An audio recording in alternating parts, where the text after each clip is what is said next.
요즘에 유튜브 크리에이터, 그 다음 연예인이 대세죠. 연예인을 지망하는 학생도 많아지는데 그 연예인을 만들기 위한 부모들도 많아지는 것 같습니다. 옛날처럼 이제 직장 생활 열심히 해서 취업해서 성공하는 시대가 지났다고 생각하고 산업적으로도 그게 시장이 굉장히 커졌기 때문에 그쪽에 관련된 법률 이슈도 많은 것 같습니다.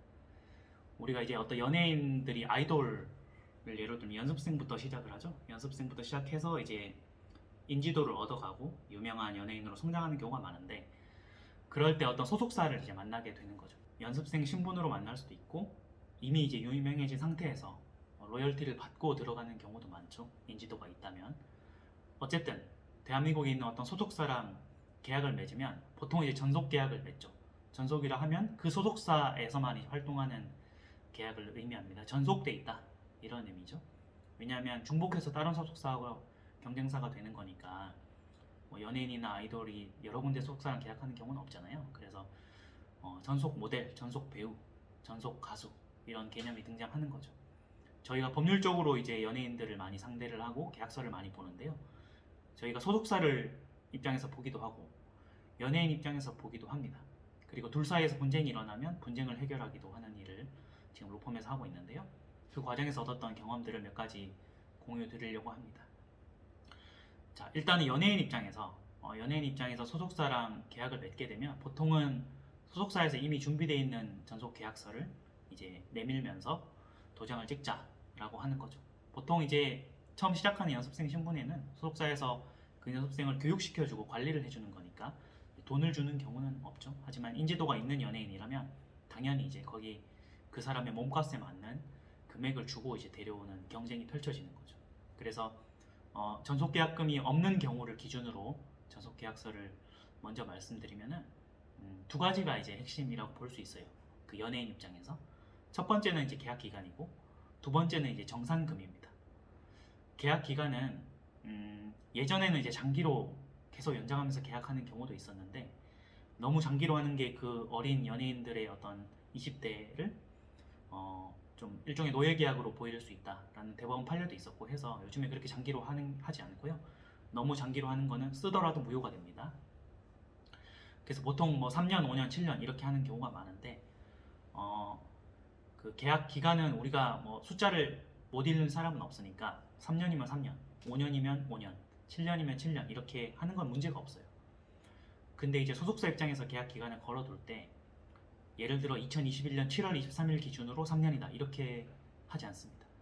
왜냐하면 소속사 입장에서는 막대한 돈과 시간을 노력을 투자해서 그 연습생을 인기 있는 연예인으로 만드는 데까지 시간이 많이 필요한데 만약에 오늘 기준으로 계약 기간이 지나는 것처럼 해버리면 투자는 많이 했는데 성과를 얻을 시점에 계약이 끝나버리거든요. 그래서 소속사에서는 계약 시작 시점을 특정한 날짜로 잘 하지 않고 예를 들어 방송에 첫 데뷔를 했을 때부터 3년 첫 앨범을 발매했을 때부터 5년 이런 식으로 걸어두는 경우가 많습니다.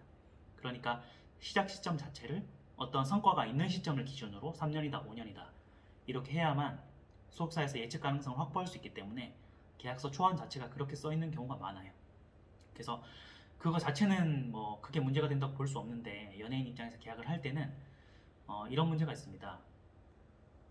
3년이든 5년이든 그 첫 데뷔나 첫 앨범을 못 낼 수도 있는데 그렇게 되면 계약이 시작조차 못하는 거고 5년이나 10년이 계약도 시작도 못하는 채로 호송세율을 보낼 수 있거든요. 그래서 만약에 오늘 계약을 서명을 했다 하면 최소한 몇 년 안에 첫 앨범이나 첫 방송 데뷔를 할 수 있는 약정을 걸어두는 게 좋죠.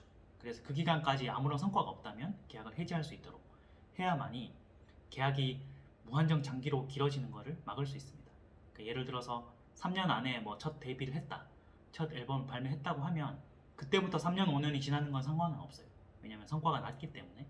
그런데 오늘 계약을 체결했는데 몇 년 동안 아무런 성과가 없으면 서로 간에 이게 마이너스가 되는 거기 때문에 연예인 입장에서 빠져나올 수 있는 약정을 걸어두는 거죠. 그래서 첫 번째 쟁점이라고 말씀드렸던 전속계약서의 계약 기간은 기간 자체보다는 첫 시작 시점을 봐야 된다. 첫 시작 시점이 어떤 조건으로 돼 있는 경우는 그 자체는 문제가 없으나 그 조건이 달성되지 않았을 경우에 빠져나올 수 있는 약정도 같이 걸어둬야 된다 라는 것을 알고 계시면 됩니다. 두 번째 쟁점은 정산금이라고 말씀드렸는데요. 성과가 났으면 그 연예인의 활동을 통해서 방송이나 연예 활동을 통해 소속사에 이제 매출이 일어나는 거죠. 그러면 매출에서 소속사가 투자했던 비용을 공제하고 순수익이 발생하는데 그 순수익 중에 일부를 연예인한테 이제 지급하게 되는 겁니다. 보통 5대5로 하고 6대4로 하는 경우도 있어요. 5대5라 치면 예를 들어 10억의 순수익이 났다 하면은 5억을 이제 줘야 되는 거죠. 예, 몇 천만 원이 났다고 하면 또 그 중에 절반을 줘야 됩니다. 그런데 연예인 입장에서는 정산금이 얼마나 나오는지 알 수가 없죠. 그래서 정산서를 받게 되는데요. 정산서를 받고 정산 보고를 소속사에서 연예인한테 하게 되어 있습니다. 그래서 정산 보고를 내가 활동을 잘해서 플러스가 됐든 아니면 당장 활동이 없어서 마이너스가 됐든 하더라도 당연히 이제 보고는 받아야 되는 거예요. 간혹 소속사에서는 이제 남는 게 없었기 때문에 정산 보고를 생략하는 경우가 많습니다. 그렇다 해도 전속 계약서 안에는 분기별 1회 또는 반기별 1회 정규적으로 이제 정산 내역을 보고하게끔 하는 규정을 반드시 달아둬야 되고, 그게 정산 보고가 없으면 설령 마이너스를 하더라도 문제 제기를 해야 됩니다. 그래서 나중에 소속사랑 어떤 전속계약 분쟁 소송을 할 때도 유리한 근거로 활용할 수 있는 거죠. 자, 이렇게 계약 기간하고 정산금을 어떻게 배분하고 정산 보고를 어떻게 하는지 이 두 가지가 핵심이기 때문에 나머지는 사실 부수적인 겁니다. 그 외에는 어떤 사생활과 관련된 그 방송 연예 활동이라는 명분 하에 개인적인 사생활이나 어떤 그런 것들 침해할 수 있는 독소 조항이 있는지 이런 것들도 봐야 되고요. 공정거래법상 공정거래위원회에서 배포한 표준계약서가 있는데요. 가수 표준계약서도 있고 연기자 표준계약서도 있습니다.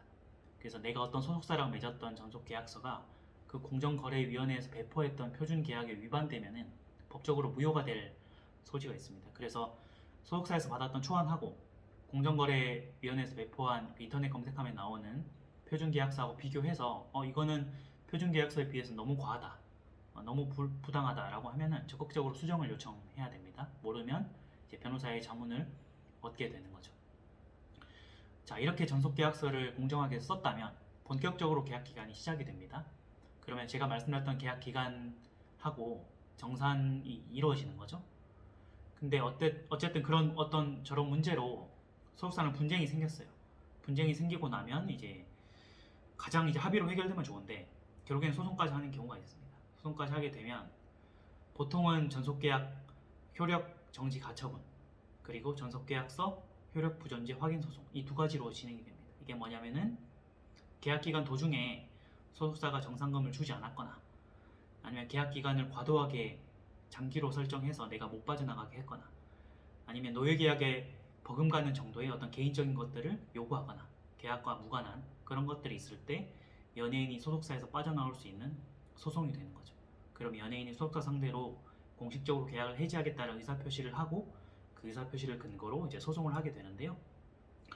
중재로 해결되면 가장 좋지만 중재로 해결되지 않으면 제가 말씀드렸던 전속계약 효력 정지 가처분 그 다음에 전속계약 효력 부존재 확인 소송 이 두 가지를 하게 됩니다. 가처분이라는 건 임시로 빠져나온다는 뜻입니다. 왜냐하면 전속계약 효력 부존재 소송하는 데만 몇 년이 걸릴 수도 있거든요. 1심, 2심, 3심. 그래서 그 기간 동안 소송해봤자 그 동안에더라도 활동할 수 있는 근거를 확보해야 되는데 일단 임시로 빠져나온 다음에 소송 결과를 기다리기 위해서 가처분을 하는 겁니다. 그래서 소송은 뭐 1년, 2년, 3년 계속됐다 하더라도 그 동안에라도 이 소속사에서 내가 나와서 개인적으로 활동을 하든 다른 소속사를 통해서 활동을 하든 활동할 수 있게 임시로 풀어달라 라고 하는 게 이제 가처분이 되는 거고요. 그 가처분의 이름은 전속계약 효력 정지 가처분이 되는 겁니다. 그리고 본안 소송은 전속계약 효력 부존재 확인 소송이 되는 겁니다. 해지를 했다면 이 두 가지 결과에 따라서 만약에 소속사의 어떤 잘못이 인정이 되면 그러면 이제 계약에서 정상적으로 빠져나올 수 있고 연예인이 다른 활동을 할 수 있게 되는 겁니다. 자, 지금까지 연예인과 소속사 간의 어떤 분쟁과 계약서에 관해서 알아봤는데요. 요즘에 이런 일이 굉장히 많고 점점 더 많아지는 것 같습니다. 예전에는 그냥 소속사가 하라는 대로 소속사도 많지도 않았고 그리고 소속사를 통하지 않으면 연예인들이 활동할 수 있는 길이 막혀버렸기 때문에 그냥 시키면 시키는 대로 했었어요. 하지만 너무 노예계약이 많다, 사회에서 언론에서도 문제가 되니까 공정거래위원회에서 표준계약서도 배포를 하고 요즘에 변호사 자문을 얻고 들어가는 연예인 연수생도 많습니다. 자, 오늘 말씀드렸던 걸 토대로 내가 전속계약서를 작성할 때 연예인이라면 어떤 것들을 주의해야 되는지, 계약 기간에는 언제부터 시작되는지, 언제부터 시작되고 언제부터 끝날 수 있는지, 소속사가 안 도와주면 내가 언제 빠져나올 수 있는지, 이런 것들을 말씀드렸고요. 두 번째는 이제 정산금을 배분을 하는데 정산금을 제대로 분배하는지, 아니면 분기별이나 반기별로 정산서를 나에게 보여주는지, 보고를 해주는지, 이런 것들을 알아봤습니다. 그렇게 하지 않으면 연예인이 소속사 상대로 계약을 해지할 수 있다는 것이고, 더 나아가서는 가처분과 소송을 할 수 있다. 이것까지 오늘 말씀드렸습니다. 자, 엔터테인먼트 사건은 요즘에 특히나 핫한 법률 분쟁 사건 중에 하나입니다. 오늘 말씀드린 것들을 참고해서 원만하게 잘 맞는 소속사와 계약을 이루어 가시면 좋을 것 같고요. 혹시라도 궁금한 게 있으면 변호사의 자문을 얻고 진행하시면 좋을 것 같습니다. 자, 오늘은 연예인 전속 계약에 관해서 알아봤습니다. 다음에는 또 다른 영상으로 찾아뵙도록 하겠습니다. 자, 오늘 영상 들어줘서 고맙습니다.